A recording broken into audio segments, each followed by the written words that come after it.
c'est vrai qu'après cette rencontre de l'an dernier, dont je garde un très bon souvenir, j'avais dit, mais si ça serait peut-être bien, si on peut, d'abord, bien sûr, célébrer la messe, faire la procession, le repas, tout ça c'est très important, mais si on peut avoir aussi un petit temps d'échange, eh bien j'en serais très heureux, parce que pour moi les confréries ont un rôle très important à jouer dans l'église qui est en Corse, et donc je suis assez demandeur de ces moments d'échange, de rencontres qui permettent de mieux se connaître et puis de mieux collaborer pour l'annonce de l'évangile.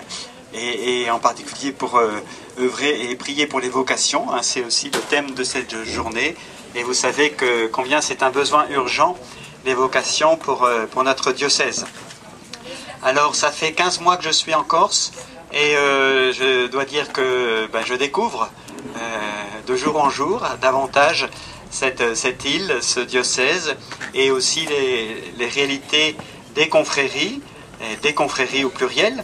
Hein, puisque vous êtes multiples, vous êtes divers, je me rends compte aussi que il ne faut pas trop rapidement cataloguer les confréries dans un certain style, parce qu'en fait, je me rends compte, plus ça va, plus je me rends compte que les confréries sont très différentes. Hein. Bien sûr, il y a des points communs très importants, mais il y a aussi une grande variété, ça fait la richesse aussi, une grande variété parmi les confréries, et aussi une variété dans le rapport à l'Église, hein, et les attentes au niveau spirituel qui sont, je me rends compte, assez variées d'une confrérie à l'autre.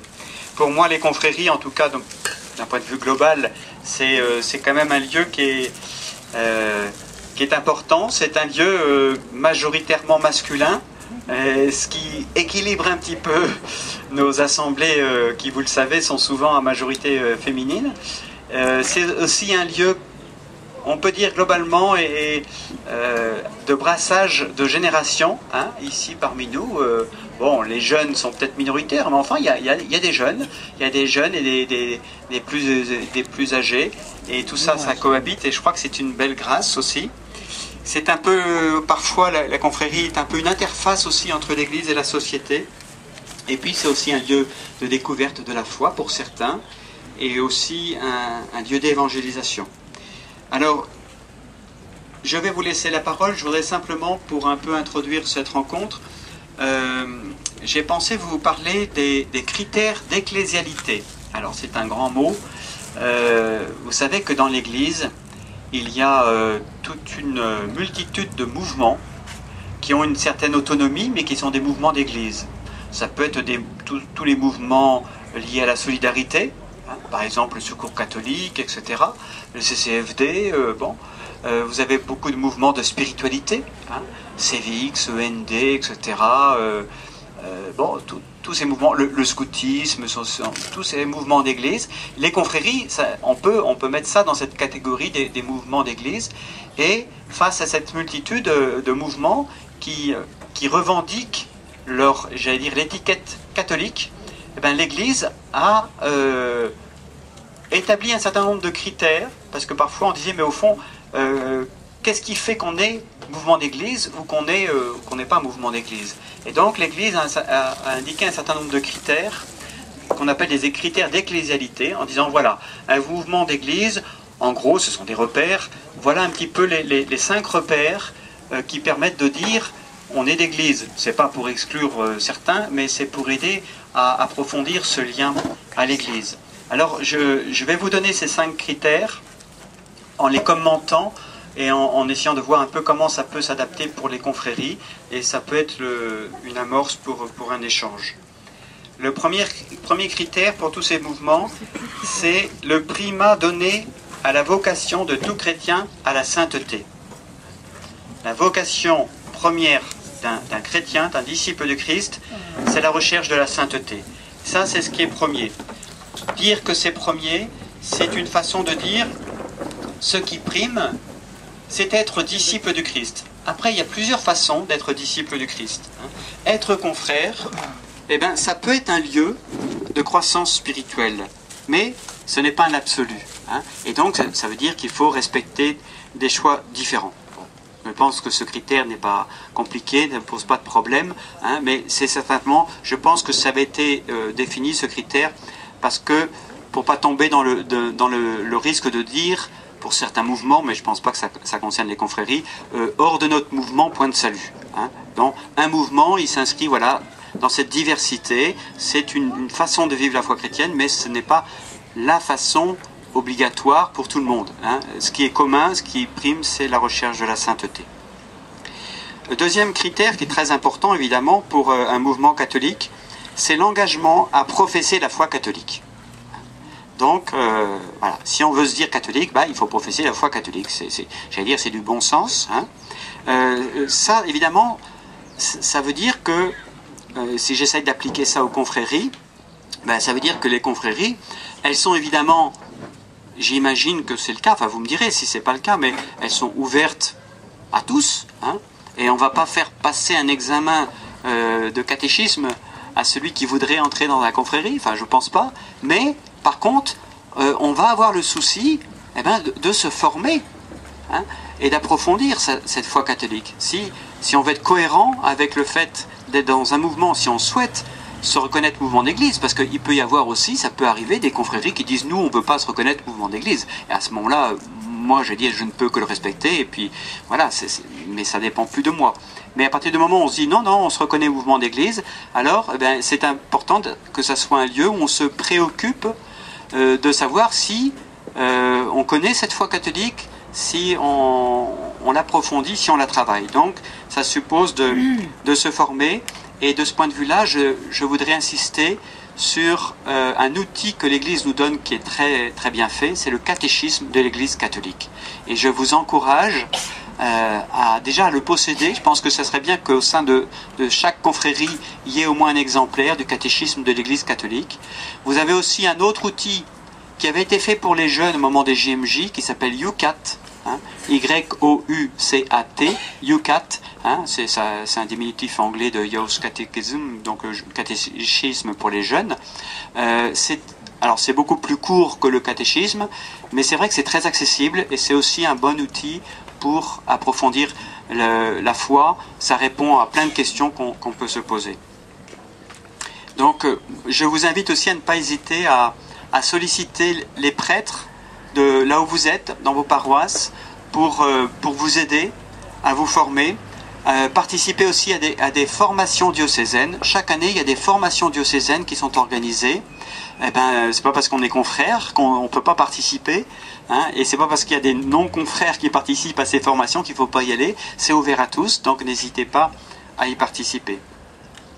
Ça suppose aussi professer la foi catholique, c'est pas simplement quelque chose d'intellectuel, hein, ça veut dire aussi avoir le souci d'approfondir sa foi, de grandir dans l'union au Christ, et donc ça suppose de se ressourcer. Hein. Et la participation à la vie de la communauté chrétienne ne peut pas se limiter simplement aux célébrations animées par les confréries. Vous voyez bien que si... et parfois je me dis, j'entends des curés qui me disent mais moi les confrères ils sont très sympas, mais en dehors des messes qui sont animées par eux, je les vois jamais. Bon, alors là ça pose peut-être une question. Il faut peut-être se dire mais bon, si je suis catholique, c'est pas simplement pour aller à la messe le jour où il y a une grande fête comme aujourd'hui, mais le dimanche c'est le jour consacré à Dieu. Comment est-ce que je me situe par rapport à ça? Bien sûr, ça peut être un chemin, ça peut être progressif, mais je pense qu'il faut se poser cette question.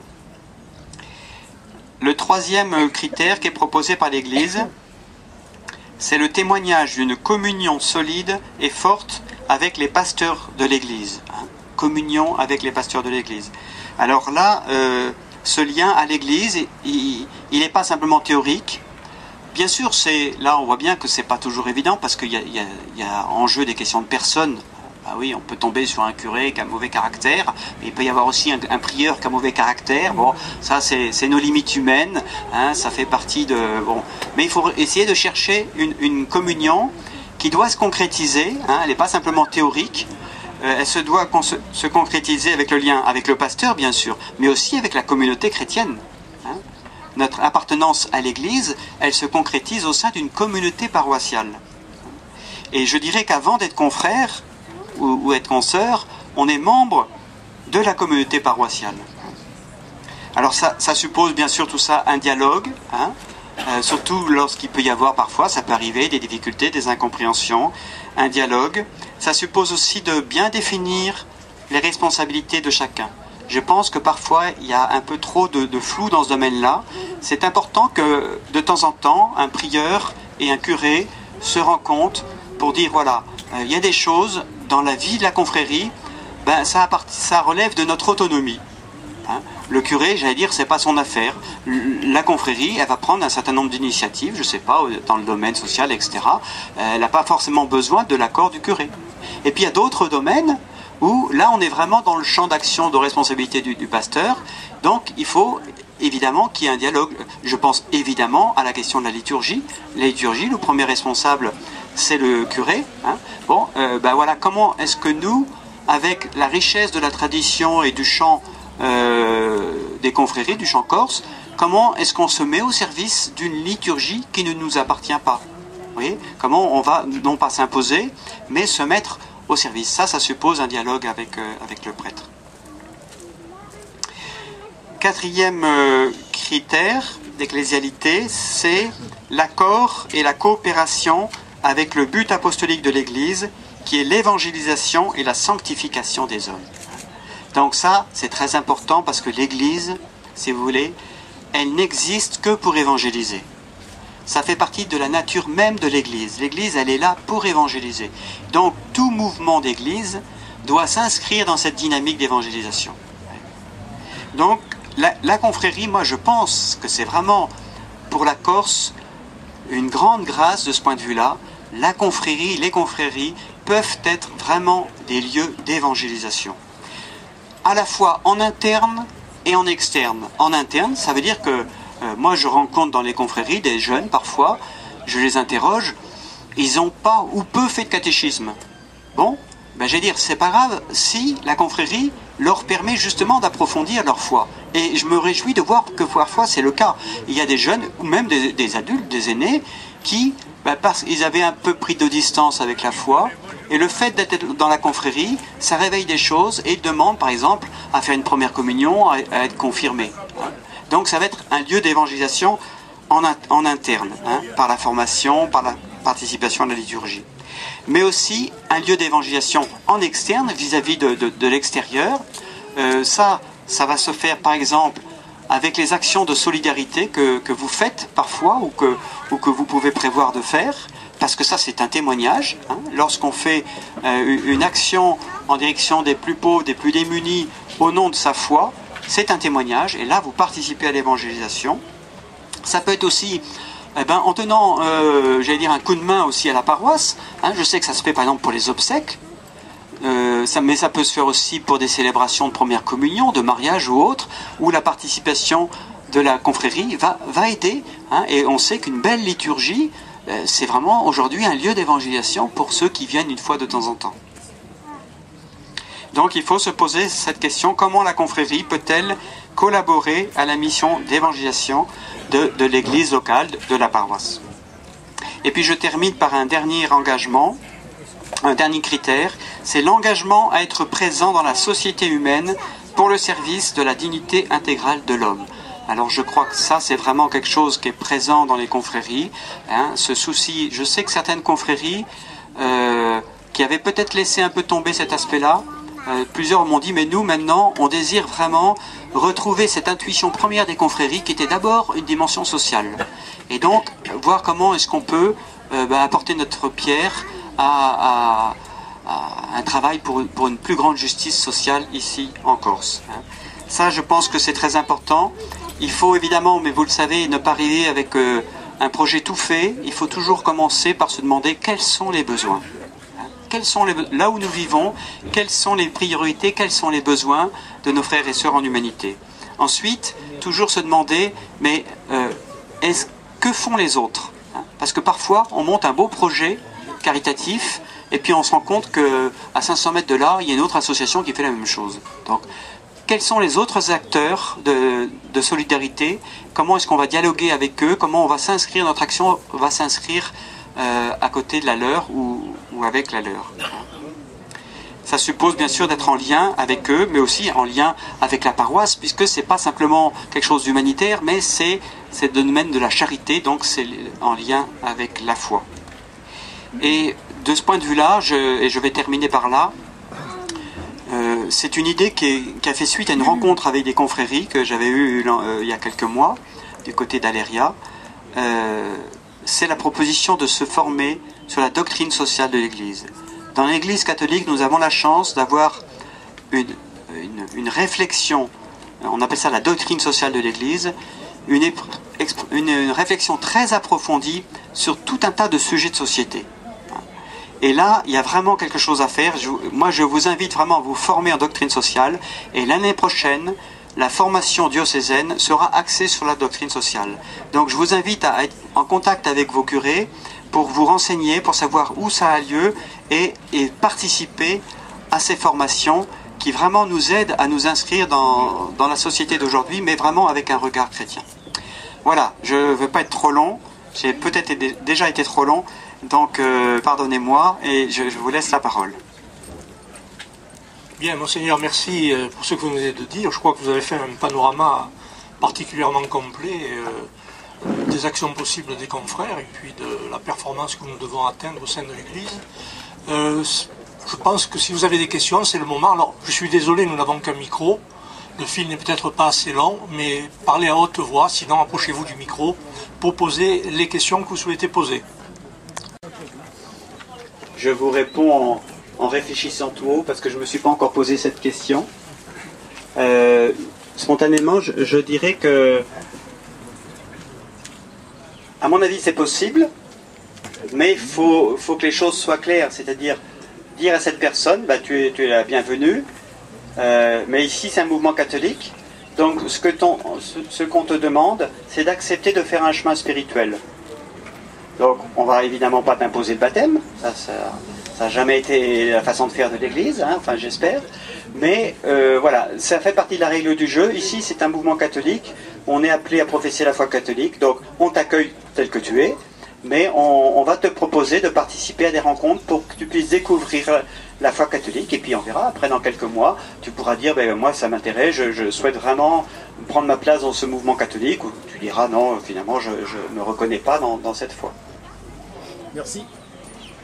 Fini, qu'on a rangé les tables, eh bien, c'est difficile de les retrouver. Alors, quels moyens avons-nous par rapport au collège, par exemple, de faire une proposition, parce qu'on a entendu tout et n'importe quoi, mais quel est le droit? Est-ce qu'on peut demander au principal du collège de distribuer des papiers? Est-ce qu'on peut afficher dans le collège? Est-ce qu'on peut se mettre devant le collège et distribuer des prospectus? Encore que ce ne soit pas la bonne façon, parce que ça cible une population différente. De la 5e à la 3e, il y a un gros décalage chez les adolescents.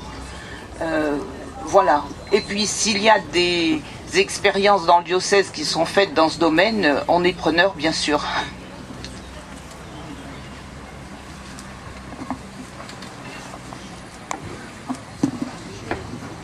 Oui, alors merci de votre question. C'est une vaste question qui ne touche pas que les confréries, hein. C'est la question de la transmission de la foi aux jeunes. Et c'est vrai que le constat qu'on fait, c'est que malheureusement beaucoup, parfois c'est dès la première communion devient la dernière, et parfois c'est la profession de foi où c'est le diplôme et puis on s'en va, on arrête. Bon. C'est un vaste chantier. Moi je pense personnellement qu'il faut revoir, j'allais dire totalement, pas totalement, mais revoir en profondeur la façon de faire le catéchisme. Parce que le contexte a changé. Et aujourd'hui, il faut prendre en compte le fait que les enfants, pour la plupart, ne sont plus dans des familles chrétiennes. Hein. Et donc, le catéchisme ne consiste plus à apprendre des choses, mais à faire une initiation à la vie chrétienne, s'initier à la prière, s'initier à la liturgie, etc. etc. Hein. Donc ça c'est tout un vaste chantier, je ne vais pas le détailler ici. C'est sûr que les confréries peuvent apporter leur pierre de deux façons, soit d'abord en se proposant pour aider dans la paroisse, on a besoin de catéchistes, hein, mais aussi peut-être en proposant aussi des choses aux jeunes. Les jeunes sont assez sensibles à des activités. Moi je sais que j'ai essayé de faire souvent avec des jeunes, des sorties en montagne, des choses comme ça, où on va conjuguer à la fois un côté activité un peu ludique et en même temps des temps de témoignage, des temps de prière, des temps de rencontre de témoins. Bon, il y a des choses à inventer. Concernant les collèges et lycées, la loi française, quand ce sont des collèges publics, normalement on n'a pas le droit d'intervenir à l'intérieur, sauf si on a ouvert officiellement une aumônerie de l'enseignement public. Ça c'est une démarche qui se fait à l'initiative des parents. C'est les parents qui doivent demander ça aux supérieurs, enfin aux proviseurs, et qui acceptent ou pas. Le plus souvent, l'aumônerie est officiellement ouverte, mais les rencontres ont lieu à l'extérieur. Mais ça donne tout de même le droit de faire un affichage à l'intérieur du collège.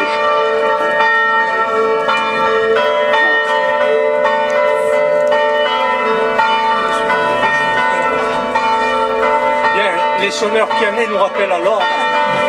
Alors, on va remercier Monseigneur pour cette intervention. Nous allons nous mettre en marche pour la procession, suivant l'ordre que je vais vous lire.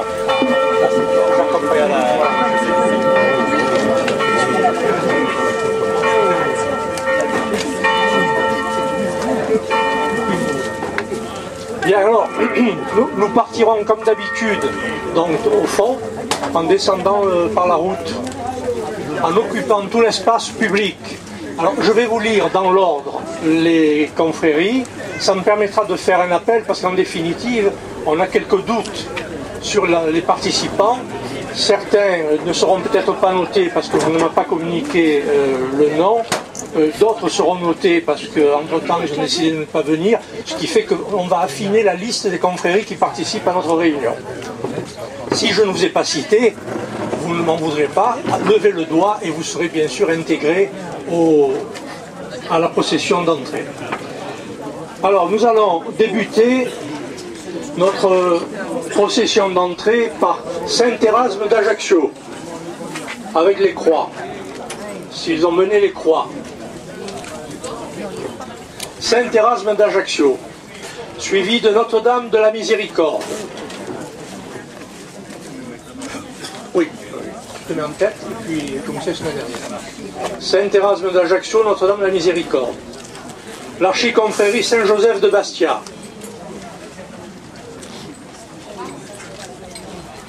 Notre-Dame du Rosaire de Bigouille.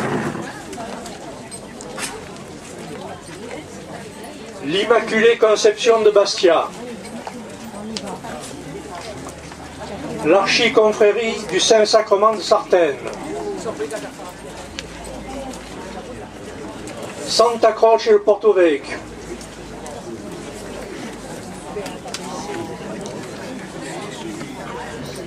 Sainte Marie de Pozzobrando.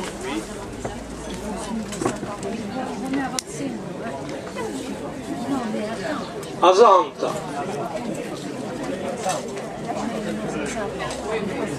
Saint-Vincent de Figarella. San Roquel d'Ajaccio.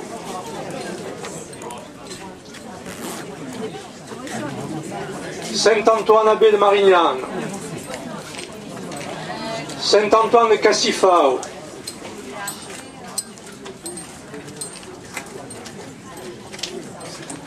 Upanicale, Forciolo. Saint-Jean-Baptiste d'Ajaccio. Padre Albin de Vico. Saint-Antoine Abbé de Cargèse et Saint-Spiridion.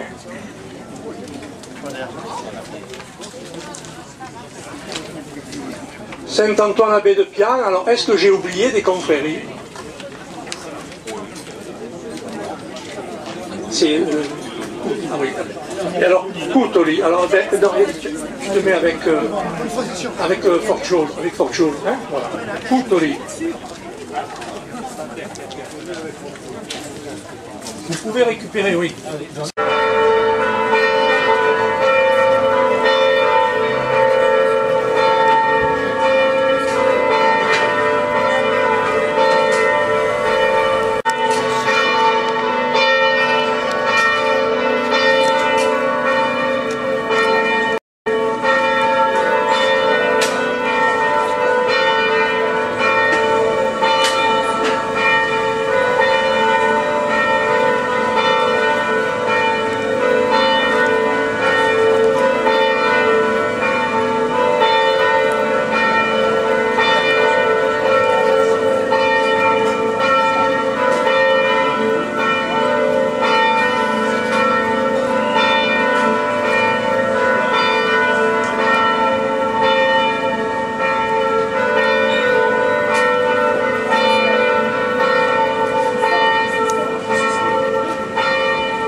Sognava un'unica.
prêtres et toutes les confréries rassemblées aujourd'hui dans cette église Sainte-Marie. Et soyez bienvenus. Cette année encore, nous voulons prier pour les vocations. Que le Seigneur nous donne des prêtres, des missionnaires, des religieux, des religieuses. Je voudrais, à cette occasion, vous redire ici les paroles du pape François, qui, dans la célébration du 5 mai, parmi la basilique Saint-Pierre à Rome, en saluant les confréries présentes dans ces termes, chers frères et sœurs, l'Église vous aime. Soyez une présence active dans la communauté comme cellule vivante, pierre vivante.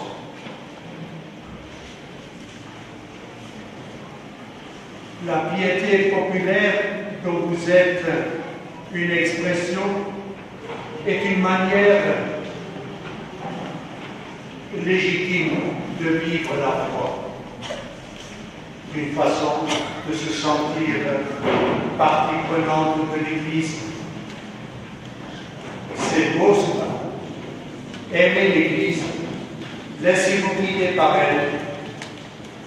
Dans les paroisses, dans les diocèses, soyez un vrai poumon de foi, de vie chrétienne, un air vrai. Allez à la rencontre du Christ. Au nom du Père, et du Fils, et du Saint-Esprit.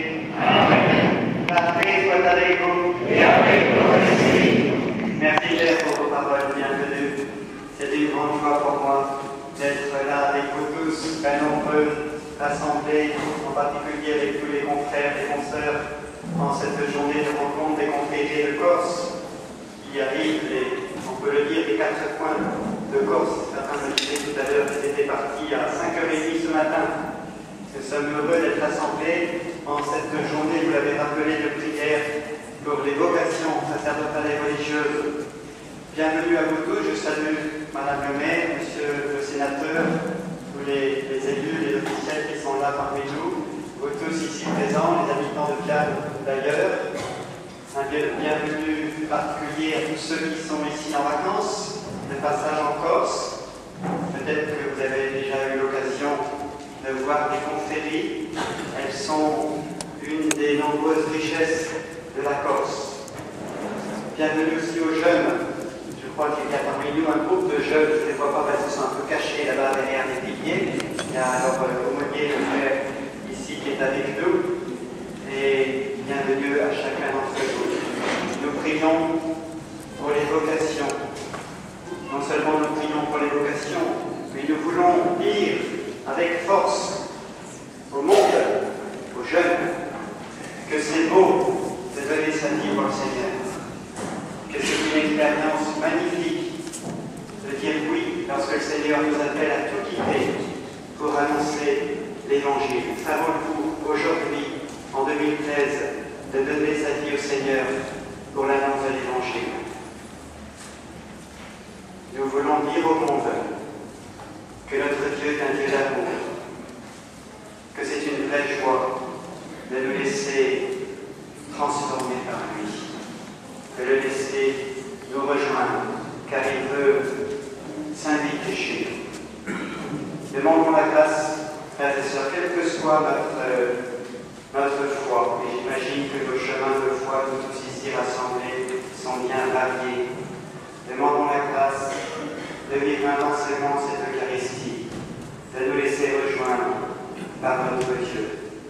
Et nous entrons dans cette messe, comme toujours, par la porte de l'humilité, en reconnaissant que nous sommes pécheurs. Je confesse à Dieu Tout-Puissant, je reconnais devant mes frères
Entretiens en eux la foi, l'espérance et la charité. sois attentif à garder tes commandements.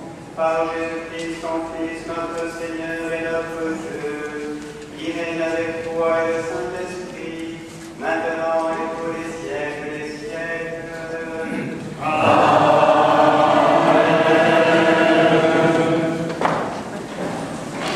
La plus chaude du jour. Abraham leva les yeux et il vit 3 hommes qui se tenaient debout près de lui.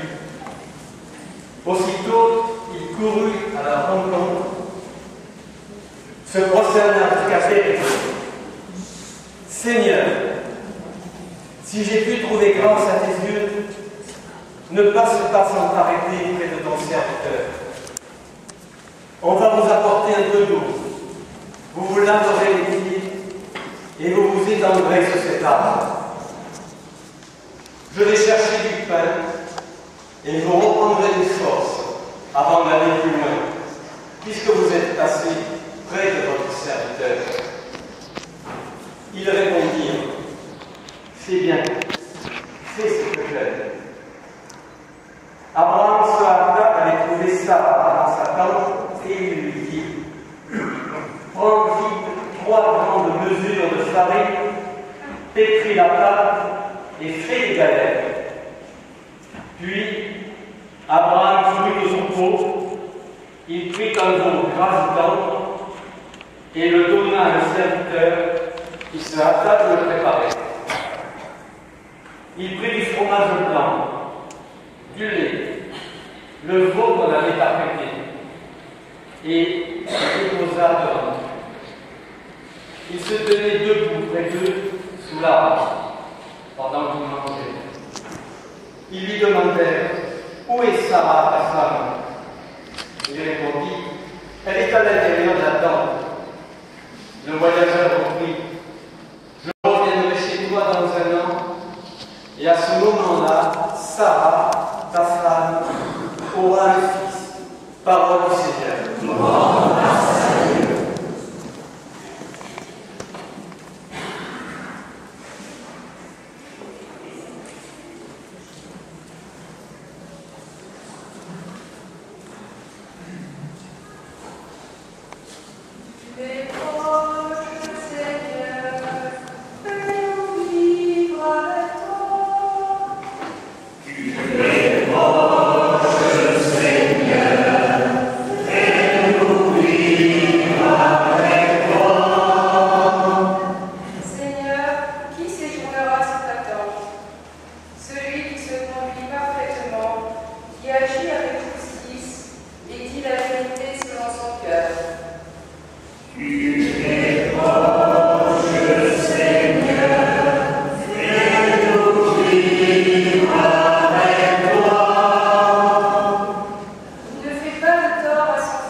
Heureux qui entend la voix du Seigneur et lui ouvre sa porte, il a trouvé son bonheur et sa gloire.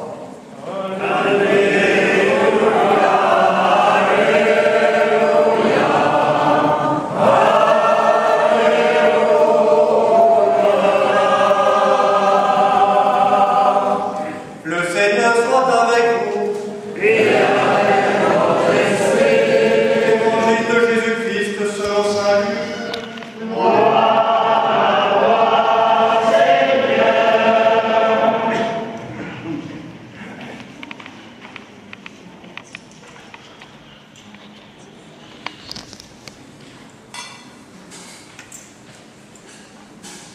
Alors qu'il était en route avec ses disciples, Jésus entra dans un village. Une femme appelée Marthe le reçut dans sa maison. Elle avait une sœur nommée Marie, qui, se tenant assise au pied du Seigneur, écoutait sa parole. Marthe était accaparée par les multiples occupations du service. Elle intervint et dit « Seigneur, cela ne te fait rien, ma sœur me laisse seule à faire le service. Dis-lui donc de m'aider. » Le Seigneur lui répondit « Marthe, Marthe, tu t'inquiètes et tu t'agites pour bien des choses. Pourtant, une seule est nécessaire. Marie a choisi la meilleure part, elle ne lui sera pas enlevée. » Acclamons la parole de Dieu. Louange à toi, Seigneur Jésus.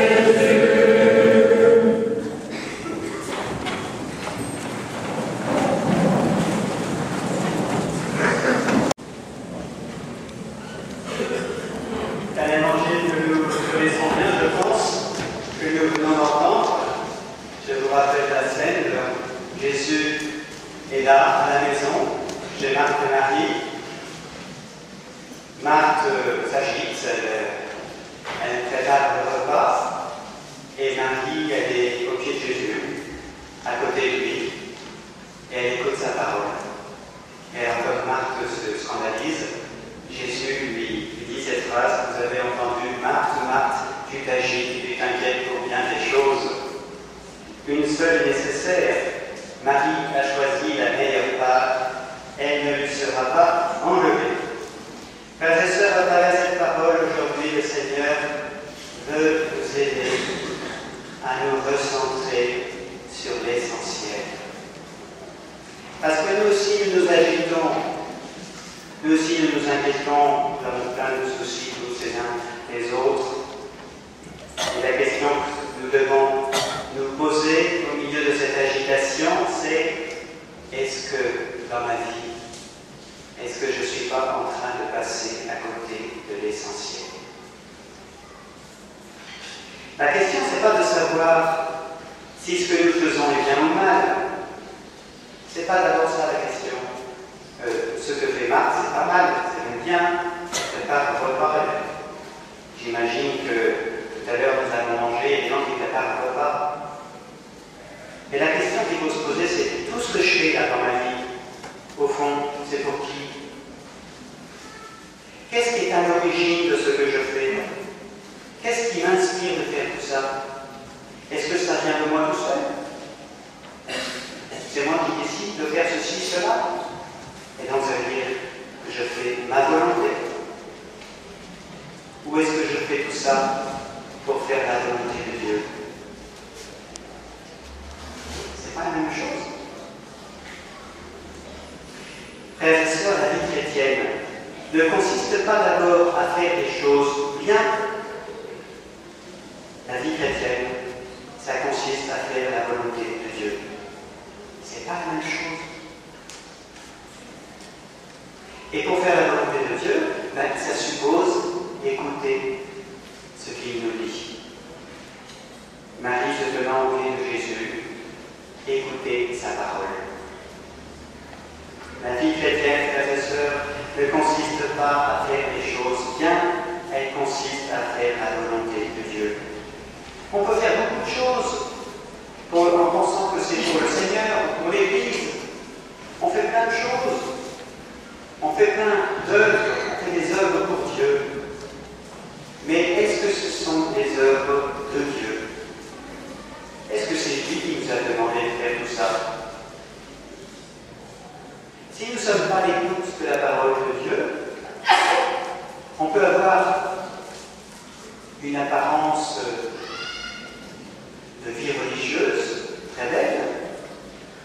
nous ne sommes pas les disciples de Jésus.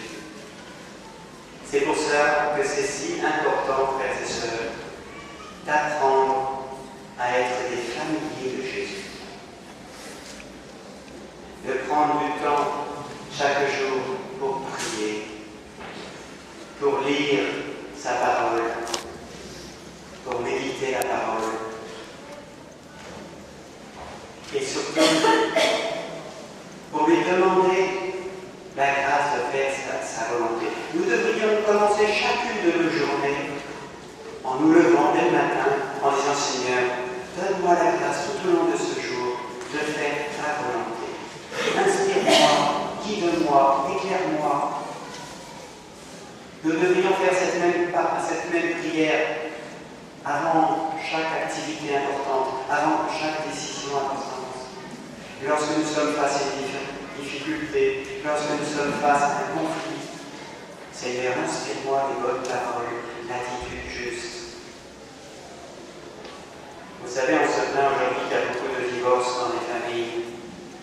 Je suis sûr que lorsqu'il y a un conflit entre l'homme et la femme, s'ils prenaient le temps de prier, s'ils prenaient le temps de ne serait-ce qu'aller passer un week-end dans un monastère pour demander au Seigneur, bon Seigneur, éclaire-nous, qu'est-ce qu'on doit faire?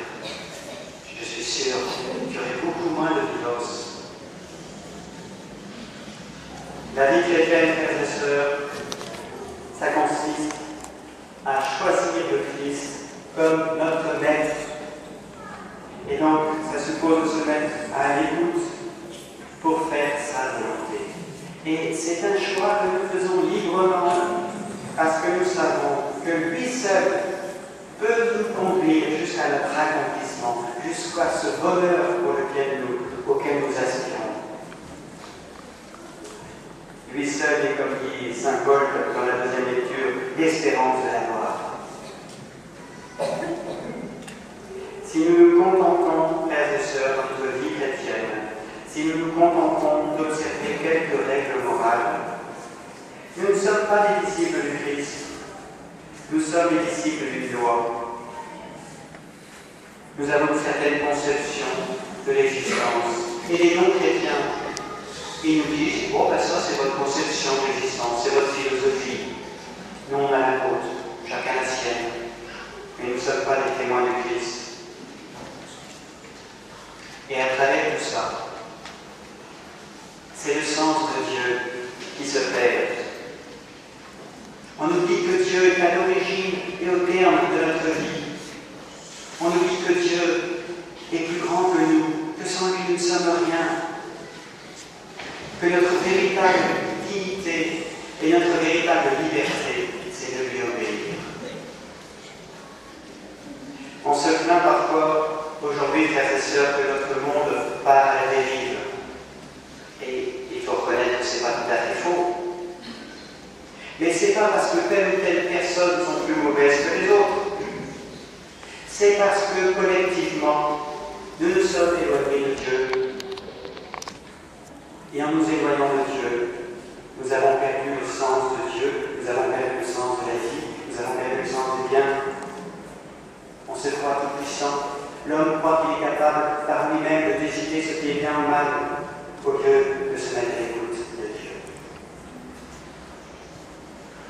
Vous avez peut-être suivi l'actualité, vu que mercredi dernier, une loi a été votée en France qui autorise la recherche médicale soi-disant d'embryons humains. Désormais, on pourra utiliser les embryons humains pour faire des recherches, comme si c'était des rats de laboratoire. Croyez-vous que ces chercheurs, ou ceux qui ont voté cette loi, soient des monstres? Non. Non, ce ne sont pas des monstres. Ils ont simplement oublié Dieu. Ils ont simplement oublié que la vie humaine est sacrée, parce qu'elle appartient à Dieu. On se lamente, à juste titre, ici en Corse, à cause de la violence. Croyez-vous que ces jeunes à qui on donne de l'argent pour aller tirer une balle dans la tête de quelqu'un soient des monstres? Non, ce ne sont pas des monstres.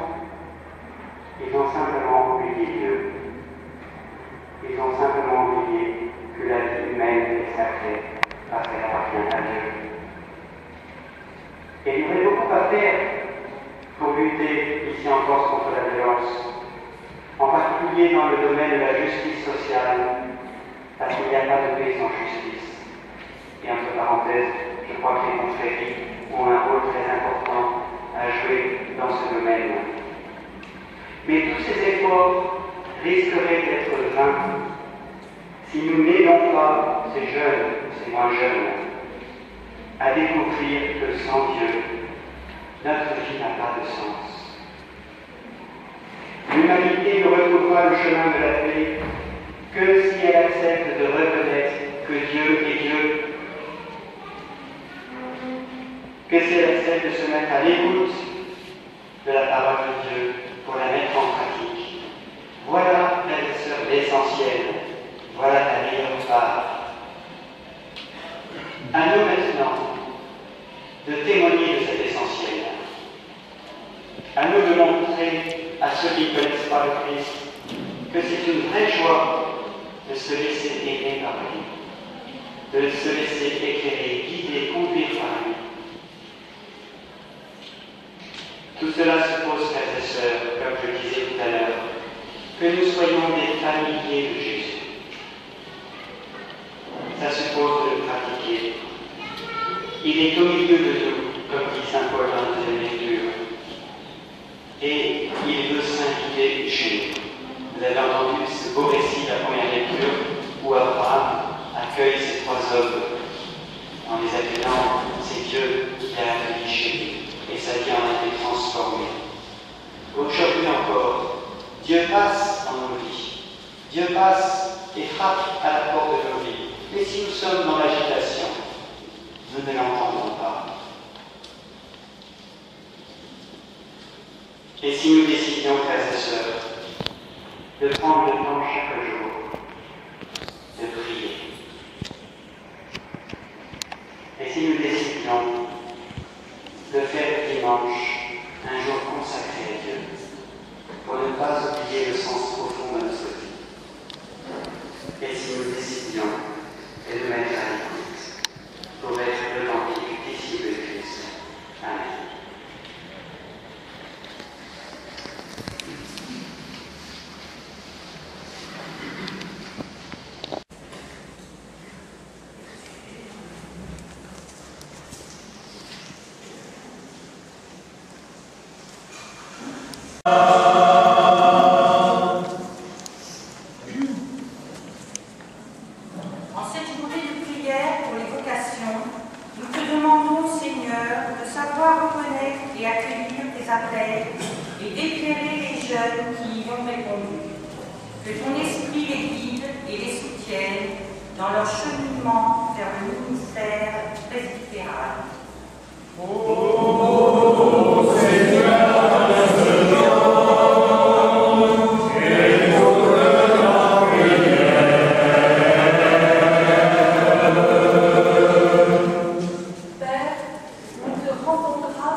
largement représentées dans notre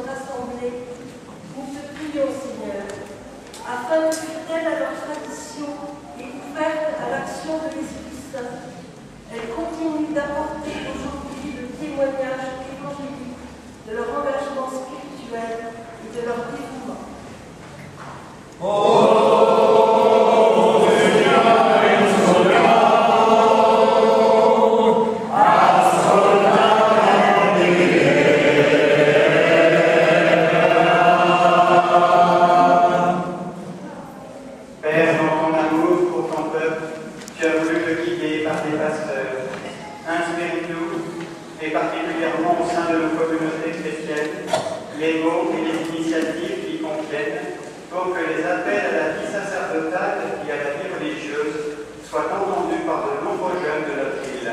Nous te le demandons par Jésus le Christ, notre Seigneur.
même à la fin de repas, il prit la coupe, en te rendant grâce, il la bénit, et la donna à ses disciples en disant, prenez et buvez-en tous, car ceci est la coupe de mon sang, le sang de l'alliance nouvelle et éternelle, qui sera versé pour vous et pour la multitude, en rémission des péchés. Vous ferez cela en mémoire de moi.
Que l'Esprit Saint fasse de nous une éternelle offrande à ta gloire, pour que nous obtenions un jour les biens du monde à venir, auprès de la Vierge Marie, la bienheureuse Mère de Dieu, de Saint Joseph, de son époux, avec les apôtres, les martyrs et tous les saints qui ne cessent d'intercéder pour nous. Et maintenant, Seigneur, nous supplions, par le sacrifice qui nous réconcilie avec toi, étends au monde entier le salut et la paix. Affermis la foi et la charité de ton Église au long de son chemin sur la terre. Veille sur ton serviteur, le pape François, notre évêque Olivier ici présent, l'ensemble des évêques, les prêtres, les diacres et tout le peuple des rachetés. Écoute les prières de ta famille assemblée devant toi, et ramène à toi, Père très aimant, tous tes enfants dispersés.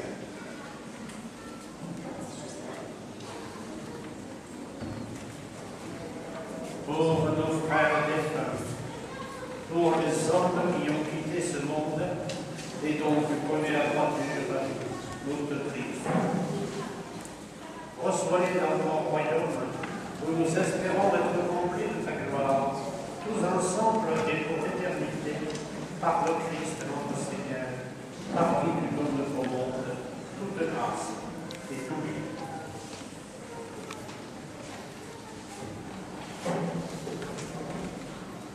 Ave, Ave, à toi, Dieu le Père Tout-Puissant, dans l'unité du Saint-Esprit, toute honneur et toute gloire, pour les siècles des siècles.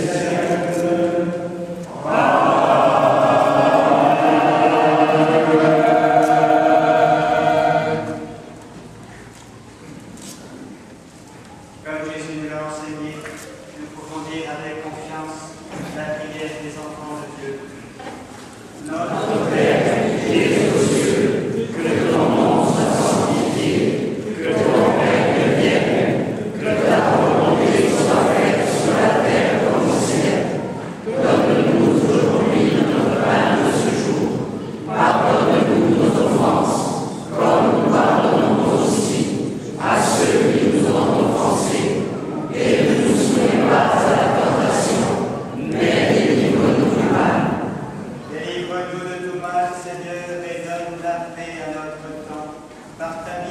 miséricorde, libère-nous du péché, rassure-nous devant les épreuves, en cette vie où nous espérons le bonheur que tu promets et l'avènement de Jésus-Christ, notre Sauveur. Grâce et la gloire appartiennent, le règne, la puissance et la gloire, pour les siècles des siècles. Seigneur Jésus-Christ, tu as dit à tes apôtres, je vous laisse la paix, je vous donne ma paix. Ne regarde pas nos péchés, mais la foi de ton Église, pour que ta volonté s'accomplisse. Donne-lui toujours cette paix, et conduis-la vers l'unité parfaite, toi qui règnes pour les siècles des siècles. Amen. Que la paix du Seigneur soit toujours avec vous. Et avec votre esprit. Frères et sœurs, la charité du Christ, donnez-vous la paix.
vous êtes tous conviés, bien sûr, que les participants de la convention, également ceux qui sont présents ici dans l'église de Beauvais. Voilà, donc je vais vous donner l'ordre de départ en possession, on fait la croix, il y aura les votations.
Dès que je les photos, je ne la prends pas. D'accord.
Messieurs, si vous voulez bien vous reculer, qu'on puisse faire une photo de tout le monde. Recule encore.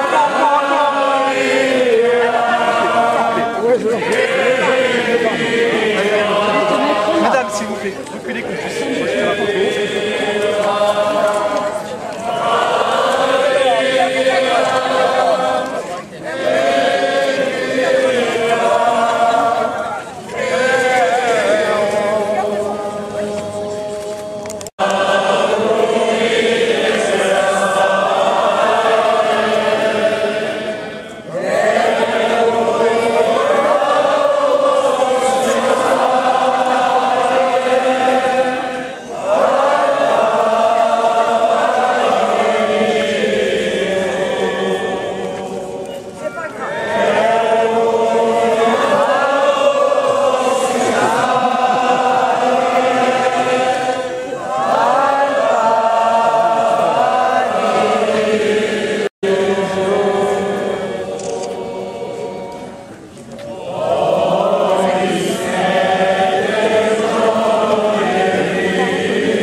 Du Père et du Fils et du Saint-Esprit.